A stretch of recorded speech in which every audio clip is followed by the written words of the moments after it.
السلام علیکم ناظرین، آپ دیکھ رہے ہیں دارالوحی انسٹیٹیوٹ. میں ہوں محمد اویس مرصد کا رقبہ محمدی صاحب موجود ہے. کرسب سے آج ہم سوال کریں گے. انسان خواب دیکھتا ہے، خواب دیکھنے کے بعد بے چینی، گھبراہٹ، ٹینشن سی محسوس ہوتی ہے کہ پتہ نہیں یہ کیا ہے. اس کو دیکھنا کس چیز کی علامت ہے؟ آج ہم شیخ صاحب سے پوچھیں گے یہ کیوں ہوتا ہے. جی شیخ.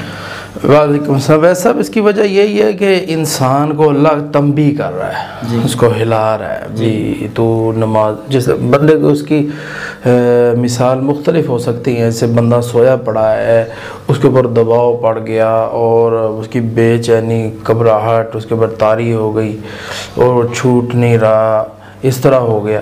تو اس کا مطلب یہ ہے کہ اس نے کوئی نماز چھوڑی ہے، اس کی وجہ سے ایسی گھبراہٹ اس کے اوپر طاری ہوئی ہے. عشاء کی نماز نہیں پڑھی ویسے سو گیا، فجر نہیں پڑھی ویسے سو گیا. تو سارا دن کام کرتا، ساری رات کام کرتا رہا، فجر کے بغیر سو گیا. تو شیطانی دباؤ اس کے اوپر آ رہے. اب اصلاح کرنی چاہیے اپنی. خواب جو پریشان کن ہوتا ہے نا، اس میں لازمی اللہ کی طرف سے اشارہ ہوتا ہے بھی اپنے اعمال کو درست کر. نمبر 1. نمبر 2 پر یہ ہے کہ کسی خطرے یا غلطی کا امکان ہے، کہ کوئی خطرہ لاحق ہے یا کوئی غلطی ہو گئی. تو کچھ بھی ہو سکتا ہے اس کے اندر، آزمائش آ سکتی ہے کوئی. اسی طرح تیسری چیز یہ ہے کہ شیطانی خواب بھی ہو سکتا ہے. شیطان انسان کے ساتھ کھیلتا ہے، اور اللہ کے نبی کی اس کے اوپر حدیث بھی ہے کہ آدم کے بیٹے کو شیطان خواب میں آ کے پریشان کر دیتا ہے. جس چیز سے ریل میں خطرہ ہوتا ہے وہی ہو جاتا ہے خواب میں. تو یہ خواب ہے. اس طرح جس چیز کی خواہش ہوتی ہے وہی ہو جاتی ہے خواب میں.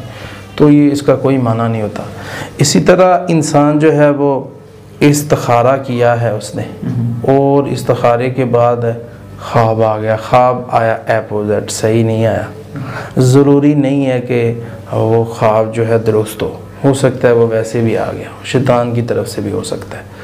استخارے کا تعلق خواب سے نہیں ہے. استخارے کے بعد اگر آپ کو بے چینی ہوتی ہے ریل میں یہ بھی استخارہ کیا، آپ وہ کام نہ کریں، اللہ کی طرف سے روکا جا رہا ہے آپ. اسی طرح اب کرنا کیا چاہیے؟ کرنا یہ چاہیے کہ آپ اعوذ باللہ من الشیطان الرجیم پڑھیں. بھائی جانب 3 بار تھوکیں اور 3 بار اعوذ باللہ پڑھیں، یا 1 بار اعوذ باللہ من الشیطان الرجیم پڑھیں. 2 رکعتیں پڑھ لیں، فلق ناس پڑھ کے دم کریں اور صدقہ کریں. خواب کے شر سے اللہ کی پناہ مانگیں، اللہ تعالیٰ انشاءاللہ اس کو دور کر دے. جی ناظرین، اگلے پروگرام میں پھر حاضر ہوں گے. ہمیں اجازت دیجیے. اللہ حافظ. اعوذ باللہ من الشیطان الرجیم. بسم اللہ الرحمن